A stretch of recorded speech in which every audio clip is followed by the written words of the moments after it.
मागील भागात तो डोळे बंद करून दीर्घ श्वास घेतो तेव्हा गौरी त्याच्याकडे पाहत, अहो, तुम्ही मला किती वेळा विचारले मला काय झाले म्हणून, पण मी शांत आहे, काहीही बोलत नाही आहे.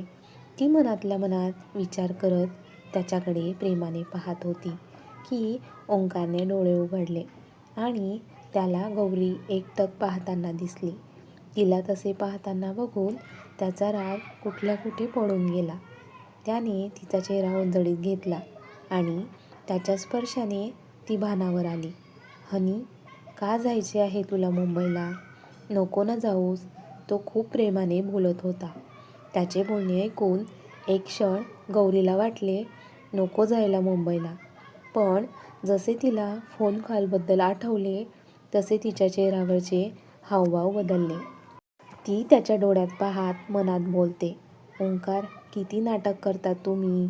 बाहेर गेलात की तुमच्या गर्लफ्रेंडला सोबत घेऊन जातात आणि इथे घरी आले की तुमचे खोटे प्रेम मला दाखवतात. तिला असे पाहताना बघून ओंकार हळूच तिच्या कपाळावर किस करतो. त्याच्या स्पर्शाने ती डोळे बंद करून घेते. ओंकार तिच्या एका डोळ्यावर किस करतो आणि त्यानंतर दोन्ही डोळ्यांवर किस करतो.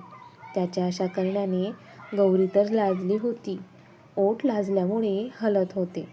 गौरी, नको ना जाऊस प्लीज, ओंकार पुन्हा बोलला. पण गौरी तर त्याच्या स्पर्शात एवढी हरवली होती की तो काय बोलतोय हे पण तिला कळत नव्हते. तिला असे फील करताना बघून ओंकारच्या चेहऱ्यावर भली मोठी स्माईल आली आणि त्याने तिच्या कपाळावर कपाळ टेकवून तिला स्पर्श करू लागला. गौरी तर त्याच्या स्पर्शात एवढी हरवली होती की खूप.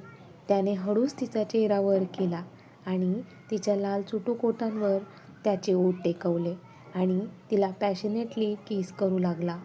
आधी गौरी त्याला साथ देत नव्हती, पण हळूहळू गौरी त्याला साथ देऊ लागली. दोघे एकमेकांना किस करत होते. किस करण्यात आताही गौरी एवढी गुंग होती की तिला ओंकारचा राग आला आहे हे ती पूर्णपणे विसरून गेली होती. काय वाटतं, किस करून झाल्यानंतर गौरी कशी रिॲक्ट करेल? ओंकारचा राग मनात घेऊन मुंबईला निघून जाईल की ओंकारच्या प्रेमापोटी तिथेच थांबेल? आता पुढे किस करण्यात गौरी एवढी गुंग होती की तिला ओंकारचा राग आला आहे हे ती विसरून गेली होती. पण जसे तिच्या लक्षात आले तसं तिने ओंकारला धक्का दिला आणि ती बाजूला झाली. बाजूला होऊन जोरात श्वास ती घेत होती. ओंकारला वाटले तिला श्वास घ्यायला त्रास होत असेल म्हणून तिने त्याला धक्का दिला. त्याने पुन्हा तिचा हात पकडून तिला जवळ ओढले तेव्हा ती तर ओंकारवर जोराने ओरडली, सोडा मला. ओंकारला तर काहीही कळत नव्हते हिला काय झाले म्हणून. तो पुन्हा प्रेमाने तिला जवळ ओढणार की गौरीने हात दाखवून त्याला थांबवले. प्लीज, मला हात लावू नका. ती हात जोडत त्याला म्हणाली. खरं तर आता तिला पण वाईट वाटत होते की ती ओंकारसोबत कशी बोलते म्हणून. तोच ओंकार उठून तिच्याजवळ येतो. तिला शोल्डरला पकडून बेडवर बसवतो. तो तिला काही विचारणार त्याआधीच गौरी हुदके देऊन रडायला लागते. त्याला तर कळतच नव्हते अचानक गौरीला झाले तरी काय. म्हणजे तिला राग आला आहे हे माहिती होते त्याला, पण ती अशी अचानक का रडायला लागली हे त्याला कळत नव्हते. ओंकार तिला समजवण्याचा प्रयत्न करत होता, पण ती आहे की त्याचे काही ऐकूनच घेत नव्हती. त्याने तिचा हात हातात घेतला, पण गौरी त्याचा हात खूप रागाने झिडकारला आणि तिचा राहिलेला सामान ती पॅक करायला लागली. रडत रडत वस्तू बॅगमध्ये कोंबत होती. ओंकारला तर काहीच कळत नव्हते की ती अशी का वागते म्हणून. तो तिच्याजवळ जाऊन उभा राहतो आणि तिच्या दंडाला पकडून त्याच्याकडे ओढतो. हनी, काय झाले सांगशील का? ओंकार खूप प्रेमाने तिला विचारतो, पण ती आहे की काही बोलायला तयारच नसते. ती आता पण काही न बोलता तिचे सामान पॅक करायला लागते. ओंकार कपाळावर अंगठा घासत स्वतःला शांत करण्याचा प्रयत्न करत असतो. आता तो तिच्यावर आवाज चढवून बोलतो, गौरी का वागते अशी?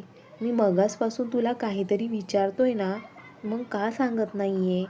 गौरी तिचं सामान भरत असताना थांबते आणि ओंकारच्या समोर येऊन उभी राहते. त्याच्या डोळ्यात पाहत, तुमचे माझ्यावर खरंच प्रेम आहे ना, की तुम्ही माझ्यावर प्रेम असल्याचे नाटक करताय? ती असं बोलताच ओंकार शॉक लागल्यासारखा तिच्याकडे पाहत असतो, कारण त्याचे तिच्यावर खूप प्रेम होते. तो तिचा हात पकडून तिच्या डोळ्यात पाहत बोलतो, हनी, माझे तुझ्यावर खूप प्रेम आहे. तशी गौरी हसतच त्याच्या हातातून हात काढत, किती खोटं बोलणार मिस्टर ओंकार. त्याला तर काहीच कळत नव्हते गौरी अशी का वागते म्हणून. आता काय झाले? दातखिळी बसली का तुमची? गौरी, हे बघ, तुझा काहीतरी गैरसमज होतोय. गैरसमज तर दूर झालाय माझा, कारण घरात लग्नाची बायको असताना तुम्हाला बाहेर जाताना गर्लफ्रेंड का लागते? ती असं बोलताच ओंकार ओरडून, गौरी काहीही बोलू नकोस. आज तुम्ही कितीही आवाज चढवून बोललात ना, तरी मी आज शांत बसणार नाही. गौरी पण त्याच्यावर आवाज चढवून बोलते, मी तुम्हाला फोन केला होता. तुमचा फोन तुमच्या गर्लफ्रेंडने घेतला आणि मला काय म्हटली, ओंकार झोपला आहे, तू उगाच आमची झोपमोड का केलीस? एवढं बोलून कॉल कट केला तुमच्या गर्लफ्रेंडने. तिचे बोलणे ऐकून ओंकारला धक्काच बसला, कारण तो तर सचिनसोबत होता. नक्कीच गौरीचा गैरसमज होत आहे. तो एक दीर्घ श्वास घेत, हे बघ गौरी, तू समजते तसं काहीही नाहीये. मग कसे आहे? ती आता पण रागात बोलते. प्लीज गौरी, तू समजते तसे काहीही नाहीये. मला तुमचे काहीही ऐकायचे नाहीये. प्लीज गौरी, ऐकून घे माझे. ओंकारला काहीही आठवत नव्हते, तरी तो गौरीला जवळ घेऊन समजावण्याचा प्रयत्न करत होता. पण गौरी आहे की ऐकायलाच तयार नव्हती. तो तिचा चेहरा उधळीत घेऊन तिच्या डोळ्यात पाहत बोलतो, हनी, मी फक्त तुझ्यावर प्रेम करतो. तुला सोडून मी दुसऱ्या मुलीचा विचार कधीच केला नाही. काही वेळासाठी ती पण ओंकारच्या डोळ्यात हरवली, पण तिला पुन्हा फोन कॉल आठवला आणि तिचा चेहरा रागाने लाल झाला. ती त्याला दूर ढकलत, हे बघा, तुम्ही मला कितीही समजावण्याचा प्रयत्न केला तरी मी तुमच्यावर विश्वास ठेवणार नाही. माझी ट्रेन आहे, मला जायचं आहे. ओंकार रागाने तिचा हात पकडतो, तू ट्रेनने जाणार नाहीये. उद्या मी पण तुझ्यासोबत मुंबईला येणार आहे. काहीही गरज नाहीये माझी, मी जायला समर्थ आहे. आता ती काही ऐकायलाच तयार नाहीये. हे बघून ओंकारला तिचा खूप राग येत होता. ती बॅग घेऊन जायला निघाली की ओंकारने तिचा हात पकडून तिला मागे ओढले. सोडा, ती खूप जोराने ओरडली. नाही सोडणार, तो पण जोराने ओरडला आणि तिच्या दोन्ही दंडांना घट्ट पकडून तो बोलू लागला, तुझा विश्वास नाही आहे ना माझ्यावर? मग आपले लग्न झाले तेव्हापासूनचा एक एक दिवस आठव. कधी मी तुझ्यावर जबरदस्ती केली का? तुझी इच्छा नसताना तुझ्या कधी जवळ आलो का? आता ओंकार एवढ्या जोरात बोलत होता की त्याचा आवाज पूर्ण बंगलोमध्ये ऐकू येत होता. आई आणि दिव्या त्यांच्या रूममधून पडतच बाहेर येतात. आई, दादा वहिनीचे भांडण सुरू आहे वाटतं. चल, आपल्याला दादाच्या रूममध्ये गेले पाहिजे.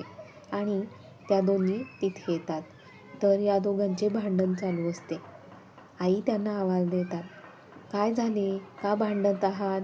तसे ते दोघं आईकडे पाहत शांत होतात, काहीही बोलत नाही. ओंकार खूप चिडल्यामुळे स्वतःला कंट्रोल करायला त्याला वेळ लागला.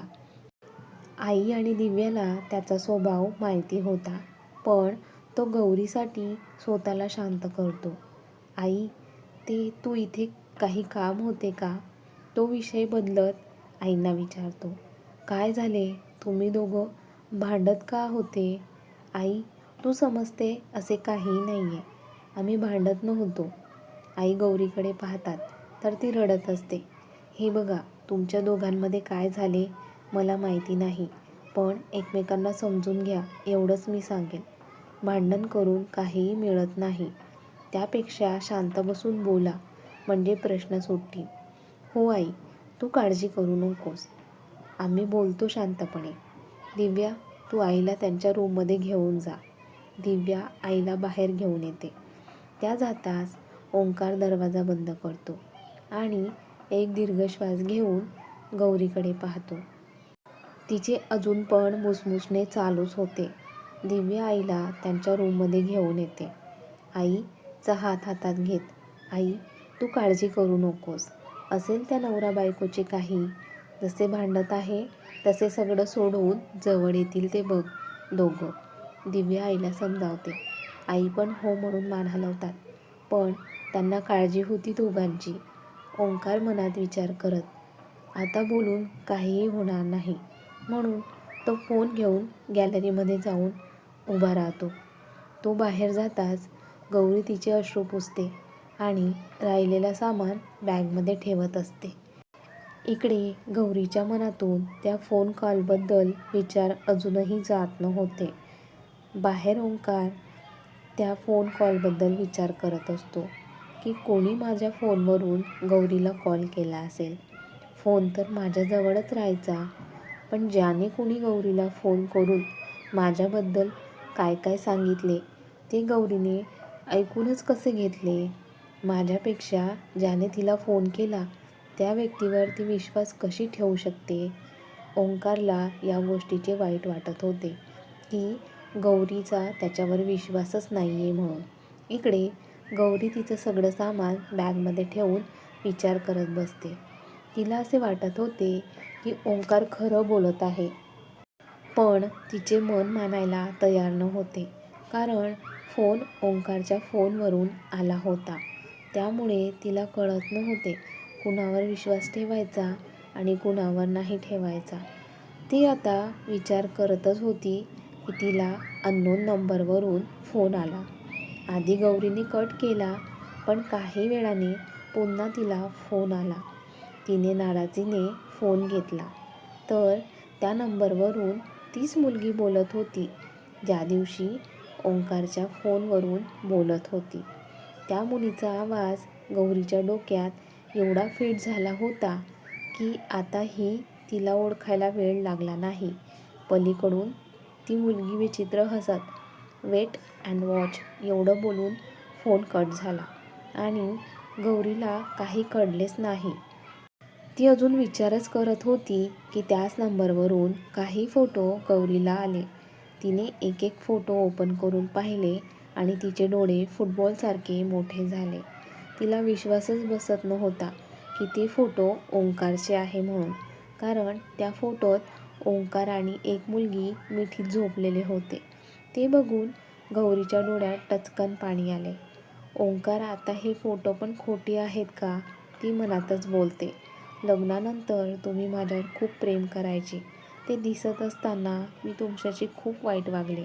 तुमचे प्रेम बघून हळूहळू मी तुमच्यावर विश्वास ठेवायला लागले आणि तुम्ही बाहेर जाऊन काय, शी, मला बोलायला पण लाज वाटत आहे. ती रडतच मनातल्या मनात बोलत असते. आता मला निघायला हवे, खूप झाले. तिने मोबाईल बाजूला ठेवला आणि ती फ्रेश व्हायला गेली. मनात कितीतरी दुःख होते, पण ते सगळं मनातच ठेवून ती जायची तयारी करू लागली. तिला ओंकारचा खूप राग आला होता. त्या रागात तिने मंगळसूत्र, जोडवी, पैंजण आणि बांगड्या सगळं काही काढून ड्रेसिंग टेबलमध्ये ठेवले. इकडे ओंकार काहीतरी विचार करून आत आला आणि त्याचे लक्ष गौरीकडे गेले आणि त्याला तिचा खूप राग आला. एवढा की त्या रागाच्या भरात त्याने तिची बॅग घेतली आणि तिच्याकडे रागाने पाहत, तुला मुंबईला जायचे आहे ना, चल सोडतो तुला. आणि रागाने तो पुढे चालू लागला आणि गौरी त्याच्या मागे. त्या दोघांना बाहेर जाताना बघून आई आणि दिव्या काहीही बोलल्या नाही. त्यांना माहिती होते त्या बोलून पण ते दोघं ऐकणार नाही म्हणून. तो तिला घेऊन कारजवळ येतो. मागच्या बाजूचा दरवाजा ओपन करून रागाने ती बॅग आत टाकतो आणि पुढे जाऊन बसतो. गौरी पण रागातच आत बसते. ओंकार रागाने कार स्टार्ट करतो आणि खूप स्पीडने चालवत असतो. गौरी घाबरून काहीही बोलत नाही, कारण तिने ओंकारचा राग पाहिला होता. आतापर्यंत ओंकारने जवळजवळ 40-50 गाड्यांना ओव्हरटेक केले होते. आता गौरी खूपच घाबरली होती आणि तिने घाबरून जोराने किंचाळी मारली, ओंकार प्लीज. ओंकारने पण खूप करकचून ब्रेक दाबला. गाडी आधी स्पीडमध्ये होती, त्यात असा करकचून ब्रेक दाबल्यामुळे गाडी पलटी होते की काय असे गौरीला वाटून गेले आणि तिने क्षणाचाही विचार न करता ओंकारजवळ ती सरकली आणि त्याला घट्ट मिठी मारली. हे एवढ्या पटकन घडले की ओंकारला पण कळले नाही. गाडी रस्त्याच्या कडेला थांबली. गाडी थांबून 5 मिनिट होऊन जातात, पण गौरीला कळत नाही, कारण ती अजून पण ओंकारच्या मांडीवर बसून त्याला घट्ट मिठी मारून बसलेली असते. ओंकार पण शांत असतो, काहीही बोलत नाही. जसे गौरीच्या लक्षात येते तशी ती पटकन मिठीतून बाजूला होते आणि काळजीने ओंकारकडे पाहते. तो मात्र खिडकीतून बाहेर पाहत, आता काळजी करून काय उपयोग ना? इथे माझ्यावर कुणी विश्वास ठेवायलाच तयार नाहीये. आणि मी कोण आहे तुझा? माझी एवढी काळजी वाटत आहे तुला? कारण तू तर सगळे काही दागिने काढून आलीस ना? जेव्हा ओंकार आत येतो आणि तिच्या अंगावरील दागिने सगळे ड्रेसिंग टेबलवर पाहतो, तेव्हाच त्याला तिचा राग येतो आणि तो तिची बॅग घेऊन रागाने बाहेर निघतो. आता काळजी करून काय उपयोग ना? तो असे बोलताच गौरीच्या डोळ्यातून अश्रू येतात. ती काही न बोलता हळूच त्याच्या मांडीवरून उठून तिच्या सीटवर जाऊन बसते. ओंकार एक दीर्घ श्वास घेतो आणि गाडी स्टार्ट करतो, पण आताही त्याला तिची काळजी वाटत असल्यामुळे तो गाडी हळूहळू चालवत असतो. काही वेळातच ते दोघं गौरी जिथे राहत होती तिथे पोहोचतात. तिथे पण गाडी थांबवून 10 मिनिट होऊन जातात, पण कोणीच कोणाशी बोलत नाही. गौरी त्याच्याकडे पाहते तर तो खूप शांतपणे समोर पाहत होता. ती त्याच्याकडे पाहत, काळजी घ्या आणि जाताना हळू जा एवढंच बोलते, पण हे बोलताना तिचे अश्रू गालावर ओघळू लागतात, कारण तिला गैरसमज झाला होता आणि त्यामुळेच ती लांब आली होती. ओंकार मात्र शांत असतो, काहीही बोलत नाही. ती तिची बॅग घेऊन बाहेर उभी असते. ओंकार तिच्याकडे न पाहताच गाडी स्टार्ट करतो आणि निघून जातो. जाताना त्याने तिच्याकडे एकदाही पाहिले नव्हते, याचे तिला वाईट वाटत होते. बघूया पुढील भागात त्यांचा हा दुरावा त्यांना जवळ आणतो की लांब करतो. त्यासाठी व्हिडिओला लाईक करा, जास्तीत जास्त शेअर करा आणि व्हिडिओ कसा वाटला कमेंट्स करून पण कळवा. आणि तुमच्या सगळ्यांच्या आवडत्या लाईव्ह मराठी स्टोरीज चॅनलला सबस्क्राईब पण करा. धन्यवाद.